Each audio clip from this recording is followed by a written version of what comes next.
to you all, and welcome to another episode of Wear Many Hats. My name's Rachel, and this is the podcast totally dedicated to the FM and workplace industry. Today, I have the pleasure of being at the Honourable Society of the Middle Temple with Mr. Alan Gilbert. He is the Head of Facilities Management here. I'd like to say welcome, but thank you for having me.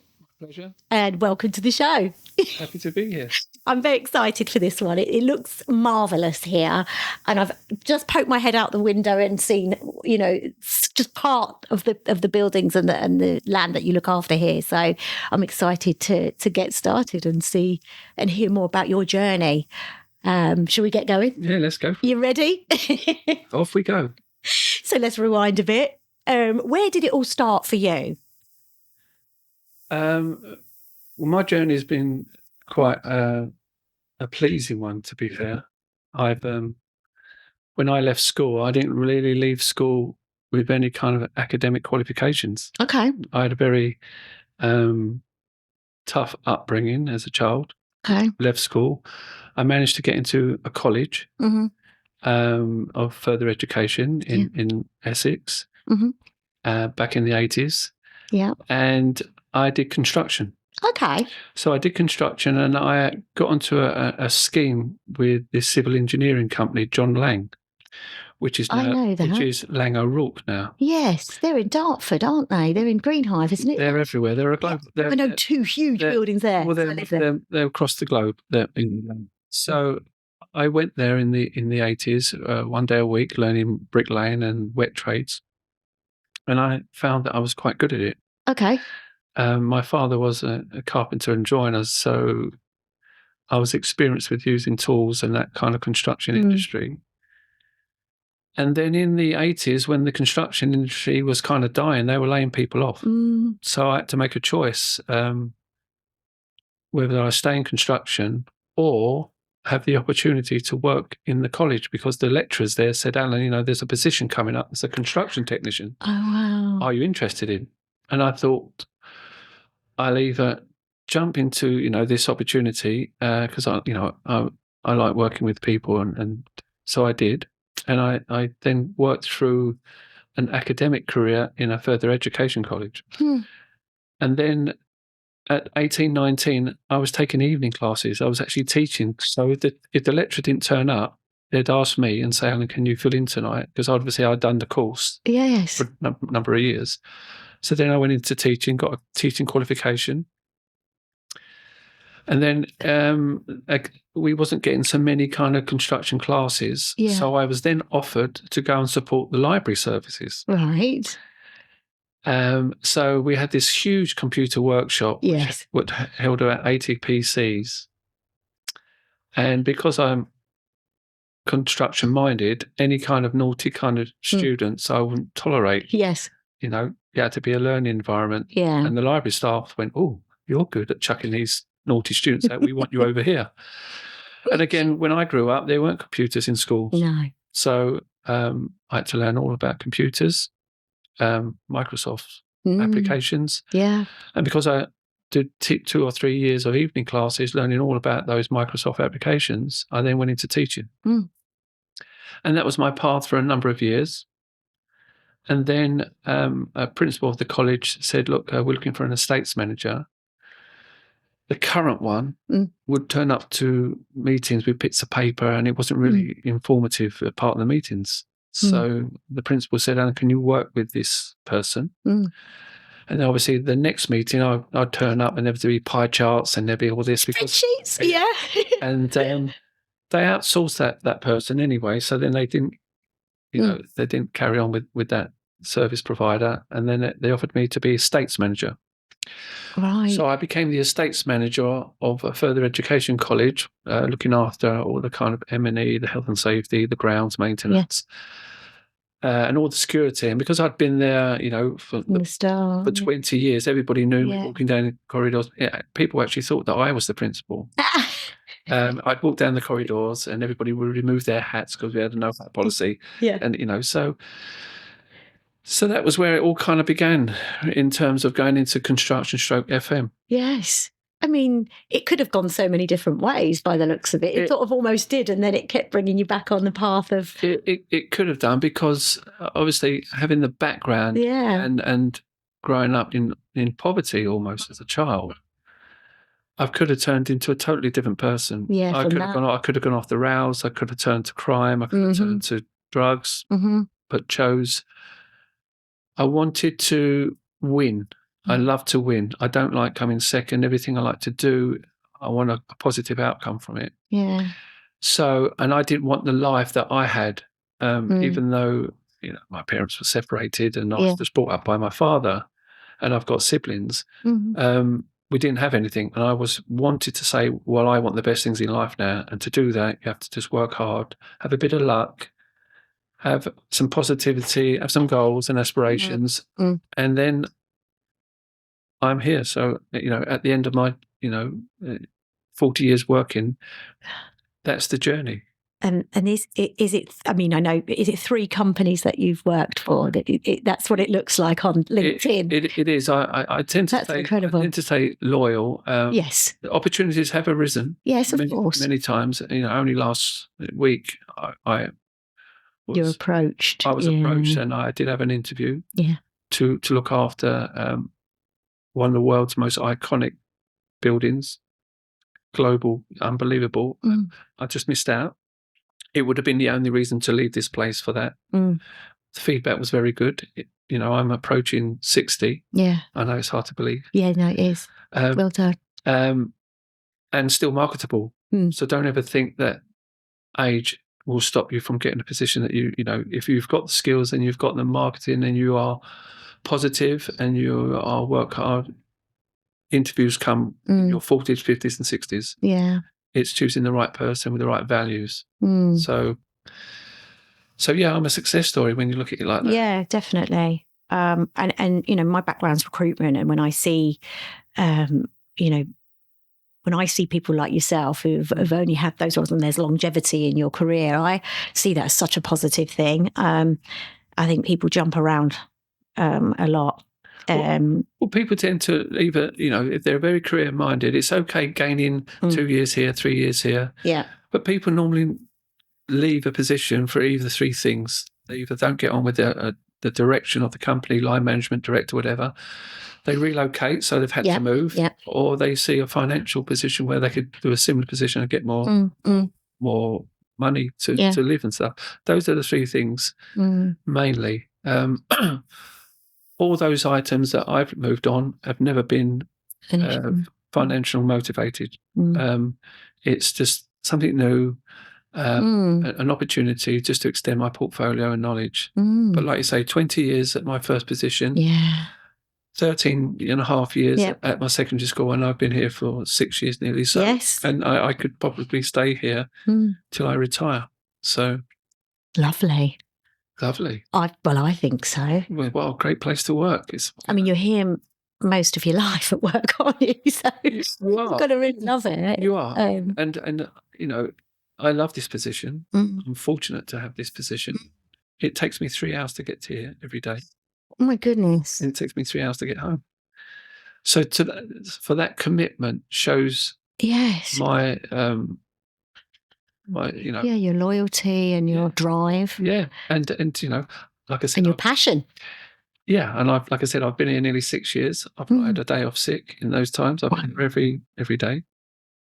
Sometimes the weekends, on the odd occasion that I have to support filming that takes place here. Much filming takes place here. That's exciting. Yeah, it can be. There are many stars that come here and I meet, and for them, they meet me.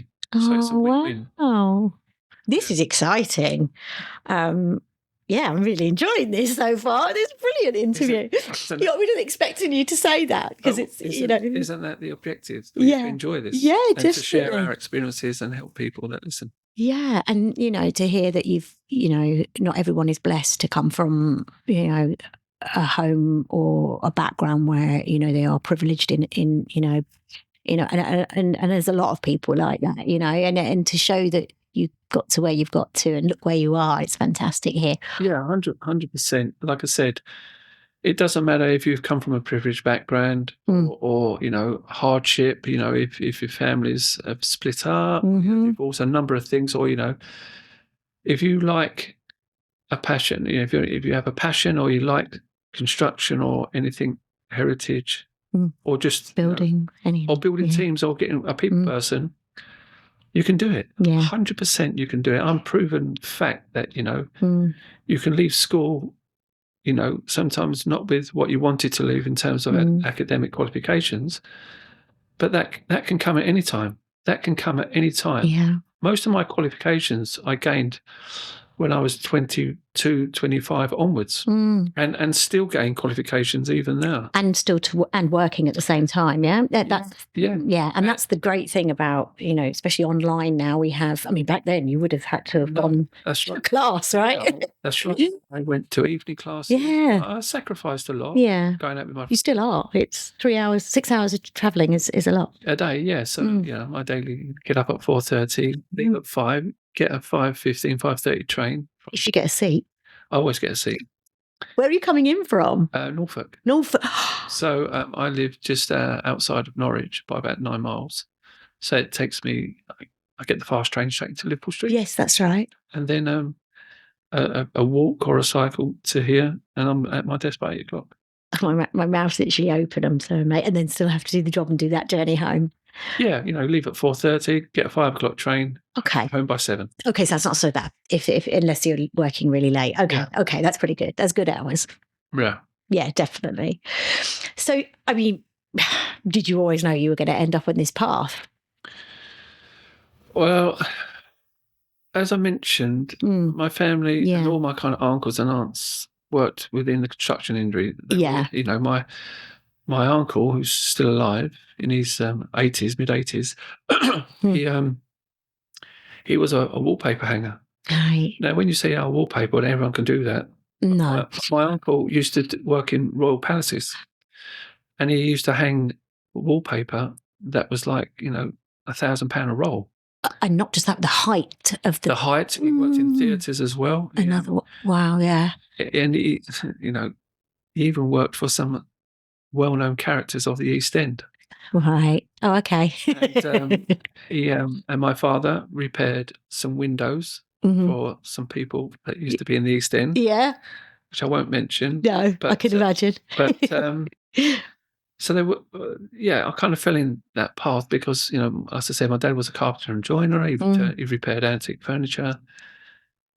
And then I went into brickwork and surveying and stuff like that. So, and it came natural to me to do DIY construction. And I love seeing the project finished. Yes, that's the exciting bit from start to finish. And I'm quite creative as well. Yeah, I think you have to be. Do you have to be? I think maybe you have to nowadays, look outside especially. The box. Yeah. Will it work? It's not. Sometimes for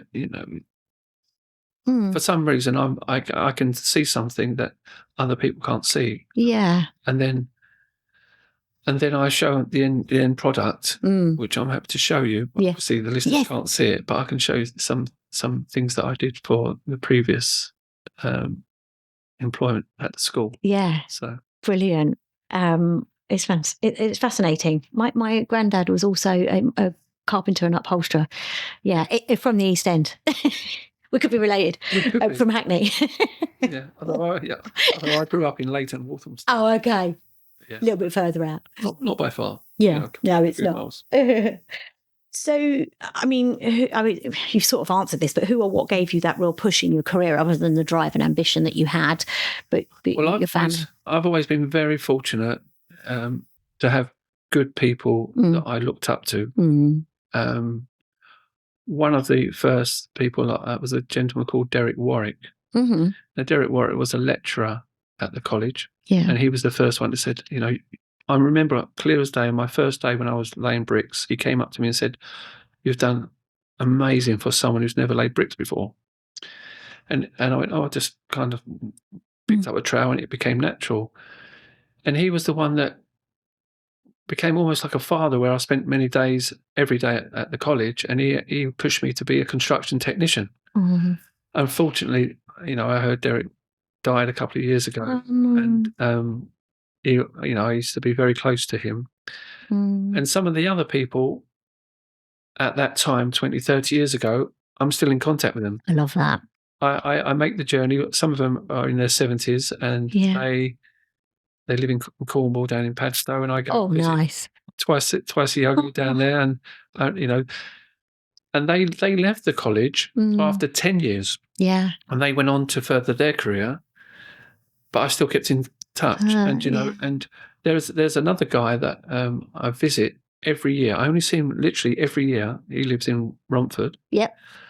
And I see him every year and give him a bottle of wine and say, even though I have not worked with him for 30 years, but they impacted on me. Yeah, they made an impact. And I never forget that. Never forget who put you on that first step. Yeah, definitely. And I think sometimes people forget where the life is busy, and you've got social media and influencers, and you've got all those people that can take you on a different journey, which is fine. And it's all, it's great that people are engaging in those sort of platforms. However, it's so easy to forget who gave you that first book and turned that first page for you, because life is just a page. That was your first chapter.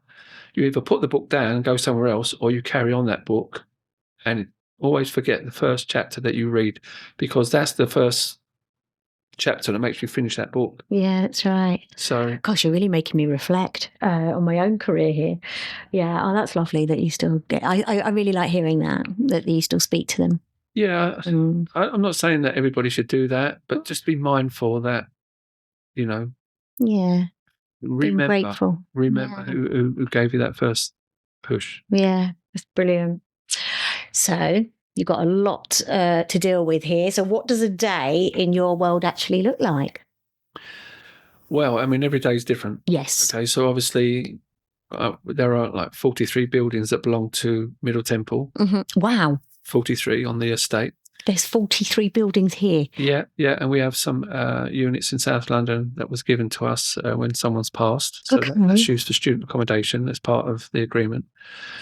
So in these buildings that are grade 1, grade 2, they are residential as well. So there are people living on site as part of the tenancy agreements that we have in place here.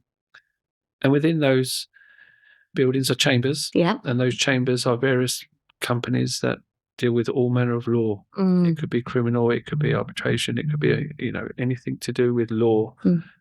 These KCs and clerks and administrators work in these buildings. Okay. Now, part of the upkeep, obviously inside the chambers, they're responsible for their own kind of FM, their fire extinguishers, their systems, they're responsible. But for the common areas, staircases, outside, heating, ventilation, depending on the tenancy agreement, I have a large team. So I have carpenters and joiners. Okay. I have plumbers.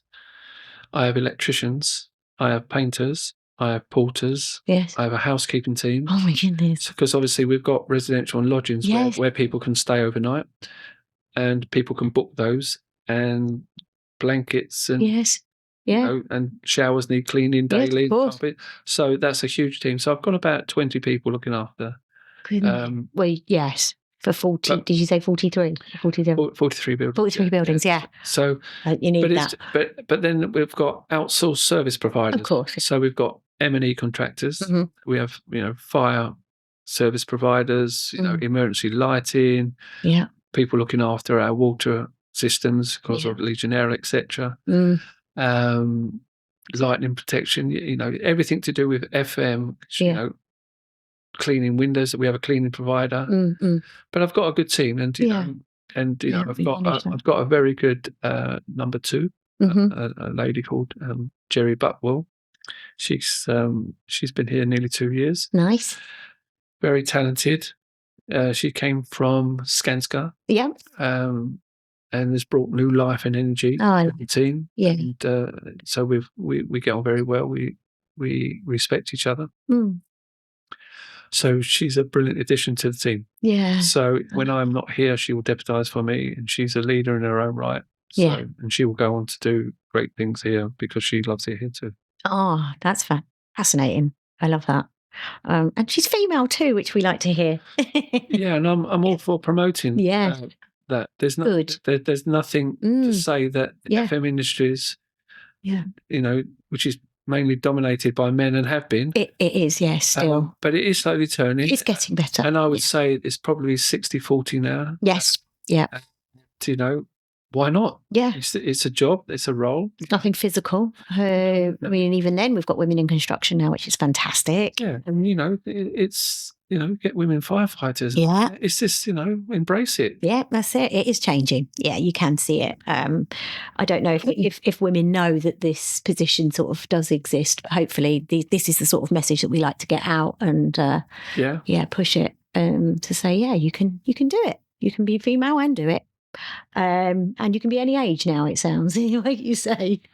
Yeah, I mean, I can talk about some apprenticeships. Yes. I was part of building up the apprenticeship scheme. Brilliant. Back in early 2000 when I was approached by Westminster College. Yeah. To say, can we draw up a syllabus? Mm-hmm. And I was chatting to some people and creating a syllabus for FM. Mm-hmm.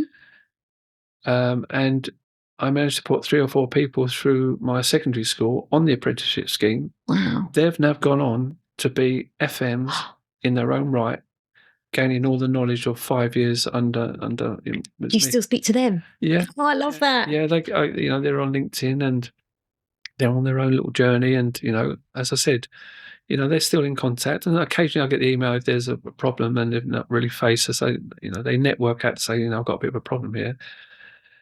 Give me some solutions. How would you address this? It could be a staffing issue, Yes, gosh, that's brilliant. So you still mentor them? Yeah, I've always helped people. My whole, Yeah, me too. Yeah, my whole career, just help people. Want to see them do well, don't you? Yeah, same. Yeah, it's just like, get the best. Everybody needs to fulfill their potential. I feel a lot of people are frightened to take that step, but go for it. That's it. Oh, that's wonderful. I have to get him on the show. Yeah, because you'll be that who gave you that first push. You'd be that person. Well, I like to think that my name would be there. Yeah. If not, I'll be happy words. Yeah. You have to put me in touch with them. Oh, dear. So let's talk challenges. Yes. At the moment, what's challenging you right now in your role? Well, there are several challenges that we're just experiencing at the moment. Obviously, the estate dates back to 450 years. And obviously, we've got Temple Church that's on our estate. Oh. And Temple Church dates back to 1152. Oh, my goodness. I mean, that's quite when you get your head around that, 1152. Yeah. So we're doing some restoration work on the west door, which is one of the entrances to the Temple Church. And that's involving lots of stonework that's being restored. That's one challenge, obviously, we're looking at. And that's been going through lots of committees and processes because it's heritage and this and can't do that. Yeah, and then all the kind of old decaying stonework has had to be lasered and scanned to try and get what did it look like because it's been corroded over centuries. So you're trying to get it to look how it did look. Yeah. And then we in our great hall, it's got a double hammer beam roof, which is only 1 or 2 in the whole country. My goodness. Now, every 10 years, we do an inspection. Yeah. So at the moment, we've got huge scaffolding up there, and that's due to come down. Then there's obviously, while the hall is not being used for banqueting, dinner and lunch, what we serve in a daily, we are carrying out all manner of work to, the portraits are being taken down and worked on to bring it back to life. Oh. French polishers are all doing the paneling. Wow. Furniture's been up. So it's, windows being, the stained glass windows, any cracks, because the scaffolding's up, we're replacing the broken where birds have flown into. Yeah, of course, yeah. So that inspection's quite challenging.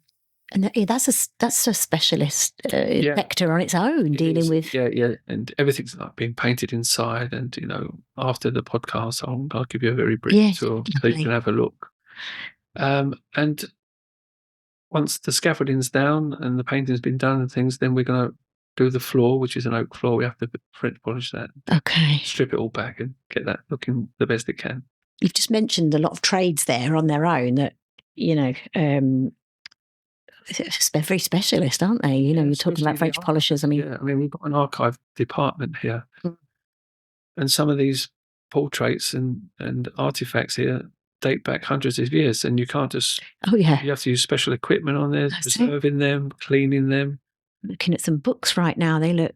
Yeah, they're nearly as old as me. Yeah, those ones are much older than you. I'm looking at. Yeah, probably older than me and you. Yeah, that one there dates to 17. There you go. See it. 1737. One's in quite good state. There's some. Oh my goodness, it's incredible. I love seeing stuff like this. How to do FM in 1737. But yeah, I mean, when you think that book's nearly 300 years old. Yes. And it's a book and it's still preserved. And that's what part of the estate is and FM's about. It's about preserving, embracing challenges and change. It's incredible. It is. Yeah, I'm just looking around. I love going on site and doing the podcast because I get to see some fantastic places. This is definitely one of them up there in the wow factor. Yeah, I don't go into buildings like this on a regular. We don't do it as general public. Because it's obviously a private estate. Yeah, of course. Yeah. But after this, you will have a rare opportunity to go. Many people will go. Yeah. And thank you very much. And the best thing is, you're going to go with me. Yes. It's like a win-win. Absolutely. You can tell me exactly all about the building and get a tour and a history lesson about it as well. Brilliant. So where do you think the industry is heading and sort of what excites you? I mean, we've got AI. I mean, I don't know if you would even use that sort of, I mean, tech, obviously, the tech. And I mean, the industry is changing. I mean, obviously you've got legislation that's coming in and, targets which are not achievable. Yeah.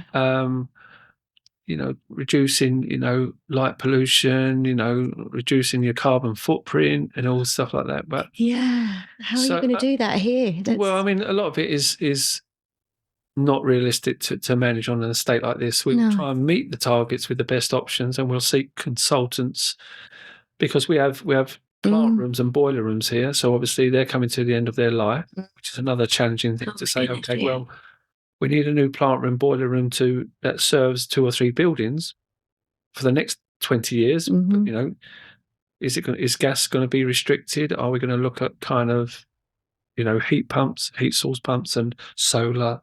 We don't want to. That can be intrusive panels on these old buildings. On a heritage site. Yeah. We have got some flat roofs, and that could be an option. So they're the challenges in terms of where we're going and what's exciting, that some things can preserve the estate and the running of it. But other aspects that is exciting, as we touched on briefly, is, females going into FM. Yes. It's brilliant. And using technology that I wasn't party to because, I mean, we didn't do podcasts when I did. So, if we wanted to communicate, we just pick up the phone or meet or a pigeon. You're not that old. but now you've got technology and platforms where we can share experiences, like LinkedIn. Yes, brilliant. LinkedIn, if you've got a problem, someone's got experience to say, I can help you out, or I know somebody that might be. So these are huge advantages to all the sectors, not just FM, but it could be, any kind of sector that's on LinkedIn. So they're the exciting things that I'm looking forward to. Grasping new technology. How can it work within the estate? And how can it make your jobs easier while you concentrate on other things that? Well, it's always been about work smarter. Yes, absolutely. So I'm a big advocate of that. So artificial intelligence, is that something that you guys use here? It is something that we have looked at. Now, artificial intelligence can give us, drawings of possibly what something may have looked like 300 years ago, where we can use that technology. Yes. And, but even, if we want to get a drone up, we can send a drone up that will scan a building where it would take hours to get scaffolding, walk around, where AI would go up and take a whole footprint, scan up a roof. That's incredible.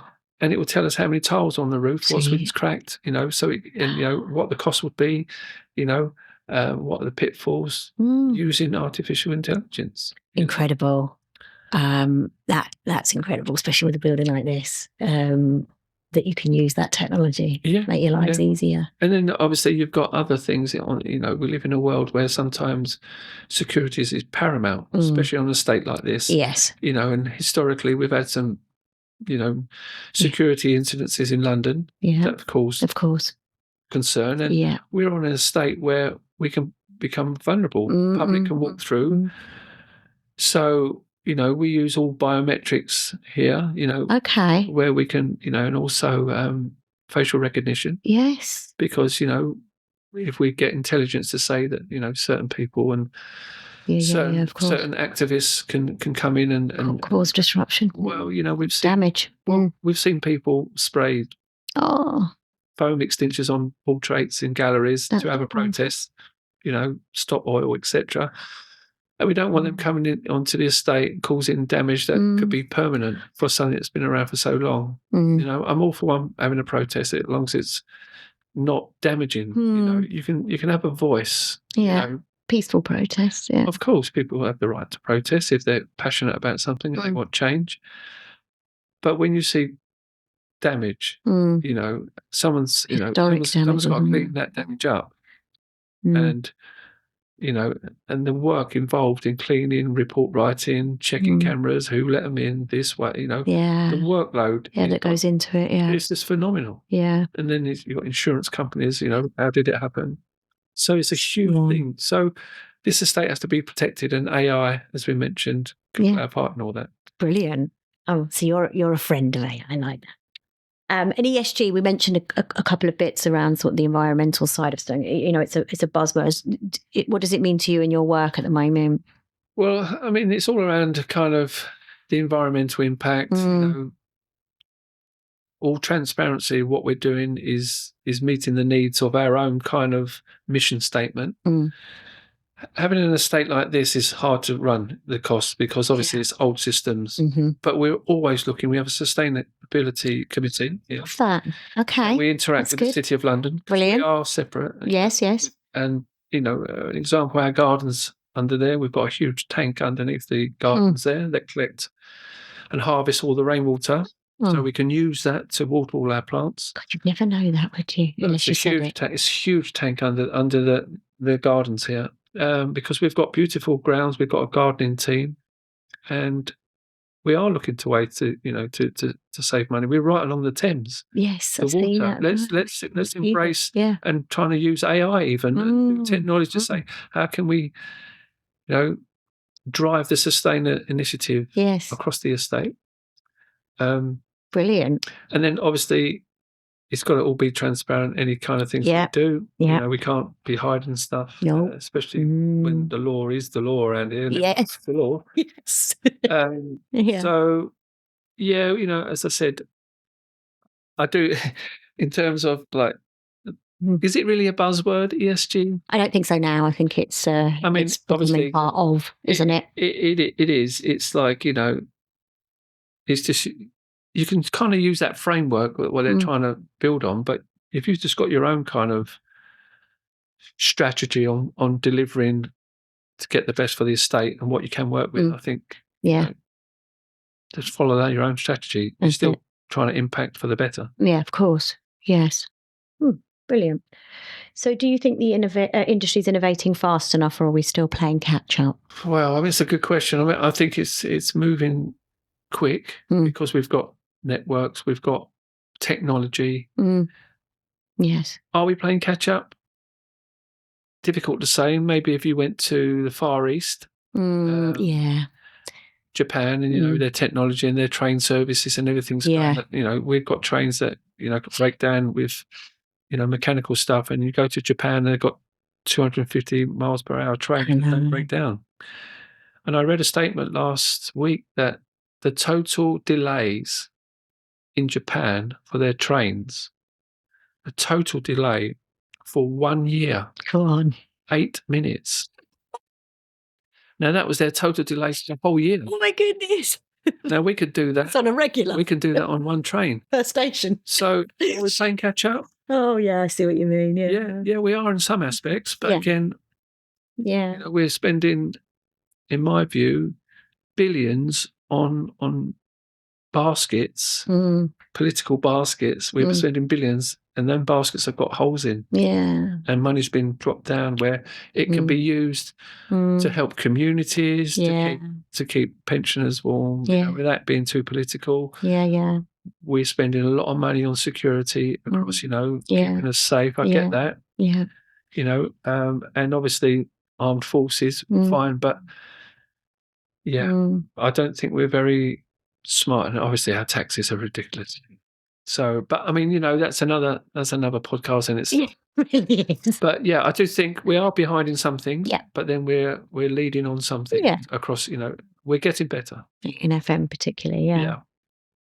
This is a good one. So, looking back, what moment or project are you still proud of today? Well, there are a number of projects.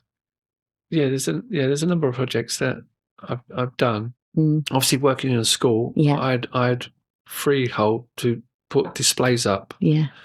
So because the nature of the building, where I had a huge atrium,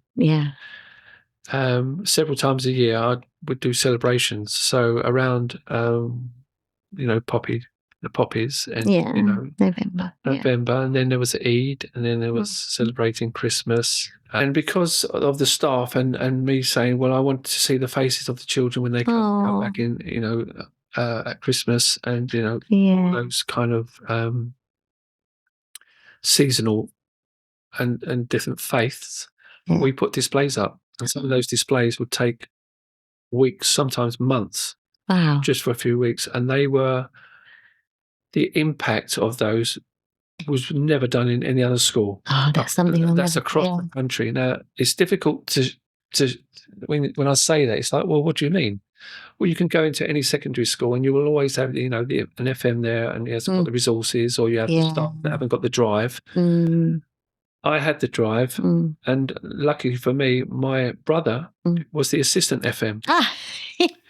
And my son was one of the FM people in the school. So, this is a family-run business. Yeah, so we all had the drive to make the school the best that it could be. And they were spectacular. I mean, they were nothing like any other school. I had contractors coming in saying, I've been in 200 schools, and this is never done in any other school. And we were proud of that. So that was one proud project. I mean, proud things in your life you can look back, and not just around FM. I've dealt and managed lots of projects that have saved money, that have been good ideas. What do you look at back as an achievement? You mentioned earlier you were from start to finish of one of the academies, wasn't it? Oh my gosh, that on its own is, and obviously still running and still going. And it's still running. It's changed its name now. I mean, and obviously I'm a proud father. I've got children that have gone on to university and, doing very well. That's an achievement, that you kind of guide them on the right path. So there are other achievements. And when I look back at all my achievements, well, I look in the mirror. I'm still here. I'm still having a passion. That's an achievement in itself. Yes, definitely. I still have the drive to, to be the best version as I can, leave a legacy to say, well, who introduced that? That's a brilliant idea. Oh, there was a guy called, used to work here 10 years ago. And he done, wow, that's a good idea. Leave your legacy on a good thing. And, help as many people as you can. On the way. Oh, that's lovely. So what's something you wish you knew when you were just starting out? Well, obviously, I wish I knew more legislation. Right, yeah. Because in FM, you don't want to get caught up with legislation that could get you into the courts, or you haven't done something right, and you've missed something that could impact on someone's health or well-being because something wasn't checked. So I would always say that if you're going into FM, try and concentrate on something that's not going to get you in court. Yeah. Get the basics first, the foundations. Obviously there are so many FM courses, but I would always do a module on health and safety, and there are IOSH courses, and there are NEBOSH, which is slightly harder. But you gain so much stuff. Yeah. And if you're not sure, ask the question. Yeah. Don't be afraid to keep going to your director saying, I don't know about that. It is so frowned upon that when you go into any kind of job, whether it be your first day or you've been there 2, 3, 4, 5 years, that you seem to know everything. Nobody knows everything. If you do not know a question, ask. Yeah. Don't be embarrassed, because if you're asking that person, they will actually embrace that and go, oh, thanks for coming to me. Yeah, this is the answer that you're looking for. Yeah. So they feel empowered. So you learn.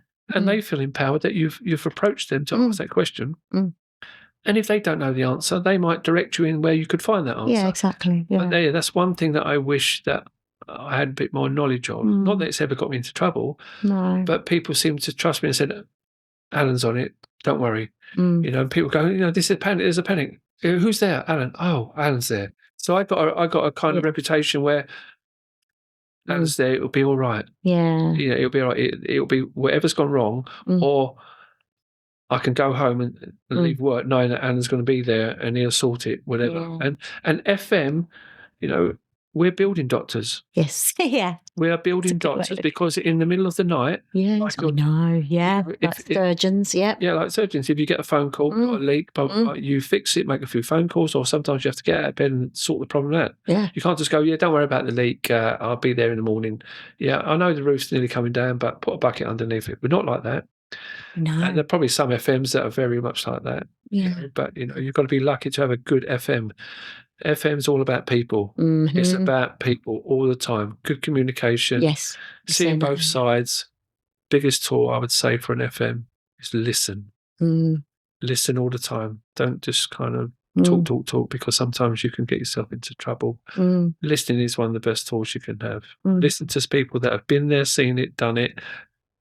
You may not agree with all, but what you're doing, you're listening and you're taking advice and you're making your own objective of what your judgment. Judgment. Yeah. That's what it's about. It's how you learn as well, isn't it? Well, that's how I learn. Everybody learns. Watching someone else. You've learned today. Yes, I have. You did. A lot of people don't even know this estate exists. No, I didn't. Victoria Embankment, Fleet Street, one tiny little cobbled street has led you to a whole town. I know. So you're walking away today with more knowledge than you had yesterday. Yeah. And that's for you today. Tomorrow you'll learn something. I'll learn something tomorrow. Yeah, that's it. And that's with sponges. We are. Brilliant. So if someone came to you tomorrow saying, I want to do what you do, what would you say to them? Well, obviously there's the IWFM, which is the Institute of Working FM, formerly BIFM. Yep. I would look on their website, see what you feel the skills that you could or want to learn. If you're lucky enough to get funding from an employer, great. If not, there are ways to get funding. Yeah. Pick up the course, learn as much as you can. You'll find that it will open up even more doors, because FM is not just about facilities management. You could go into M&E, mechanical and electric. You could go into surveying. It's about the fabric of every building, health and safety, asbestos management, fire safety. It's not just about looking after a building. Like, there's so many areas. Long gone are the days of you being known as a caretaker. Yes, well, we say that a lot on here. Yeah, like the light bulb, fix a light bulb. You're in the basement. That's right. When I was in the school, I was the facilities manager. I wasn't caretaker. Of course, that there's nothing wrong being a caretaker. No, because they're the first to open up and they're the last to lock up. Without them, looking after cleaners, staff, they're the unsung heroes. People walk into every room. Turn on the light, bulb comes on. Great, but what if the bulb goes? Who do we go to? And not just that, it doesn't. I've never seen anybody change a light bulb. Why? Because it's working beyond the scenes, and those unsung heroes of cleaners, porters, I agree. Facilities staff that are changing everybody's life for the better, and nobody sees them because they're doing the things. The light bulbs flickering, they've changed it without them knowing. Early mornings, late evenings. It's a leaking tap. Yeah, they've changed the washer. when they've not even You seen might not even know about stuff that goes on. That's, because it's being sorted while you're... This is it. You could be asleep. Yeah, and this is it. So, they're the unsung heroes. And so definitely go into the industry. It's a huge industry that we will always need people to look after buildings. Correct. So there we are. So, get involved and ask questions and see where you feel best placed. Ask questions. And if anybody ever wants to,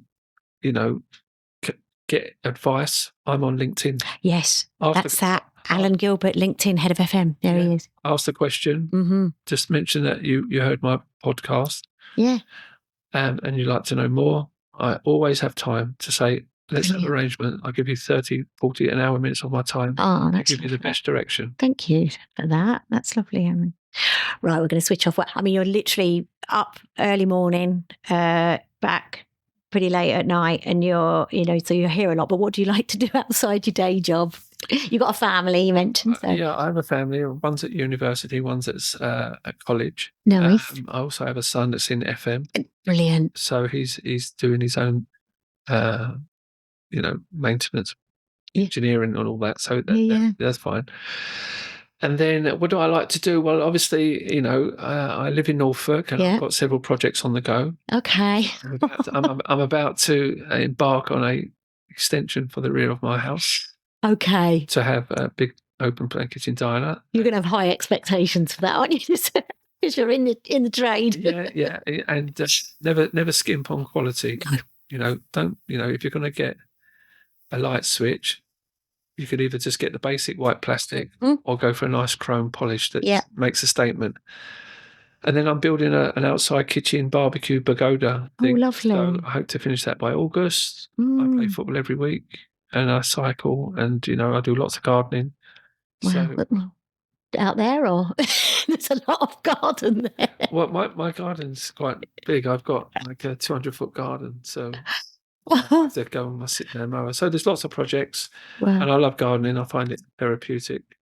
So you've done well. It sounds I've done from coming from the background that you said you come from. Yeah, I mean, if I had time and tell you the background of growing up, what a success story that that's the message that some people can say. If you didn't do well at school or you got into trouble at school, some. Working in the school and obviously 20 years at Redbridge and the secondary school, I knew how kids were thinking.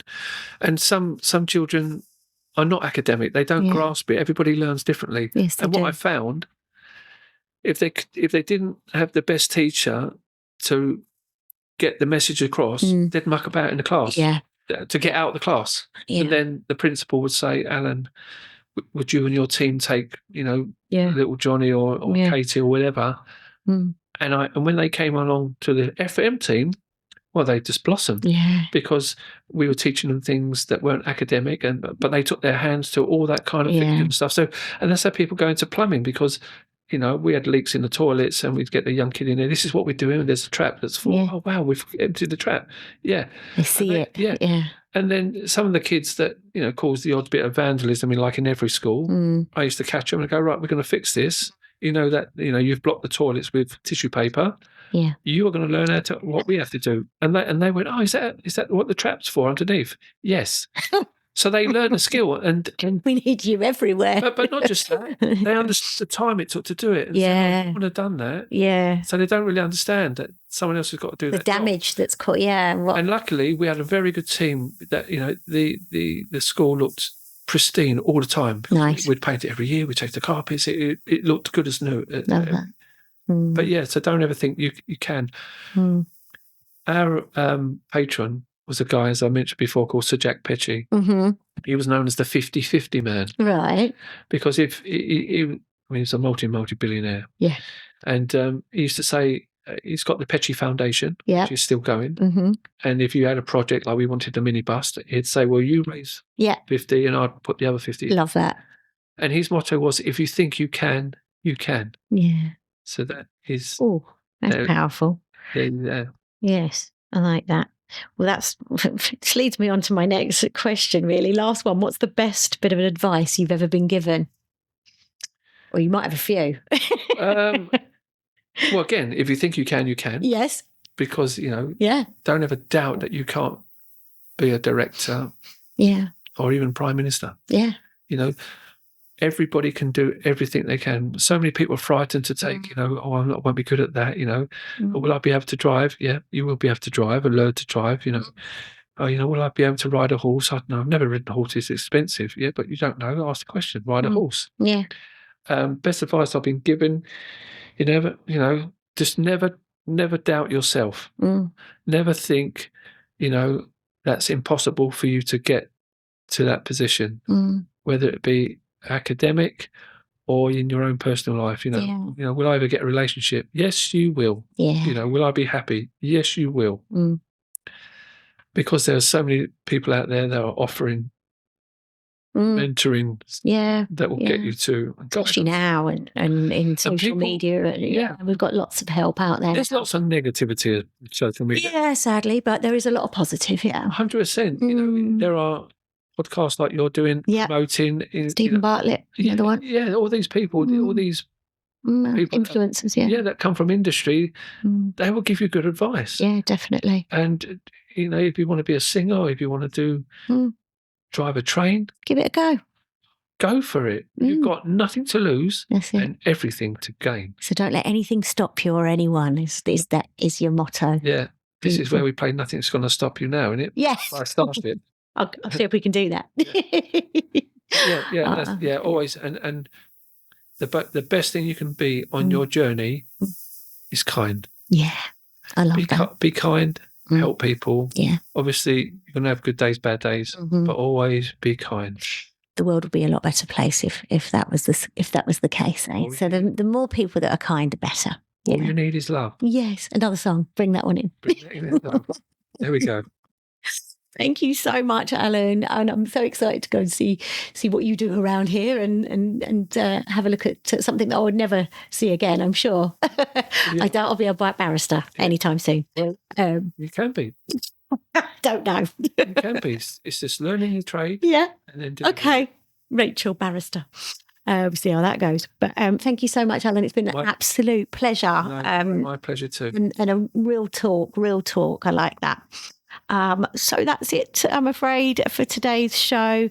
Until next time. And please, as Alan mentioned, reach out to him, as he said, on LinkedIn, if you've got any questions or about how to get into the industry or any questions, it sounds like, about FM. And to share and forward it on to friends and family. Until next time, thanks again, Alan. My pleasure. Yeah, take care, everyone.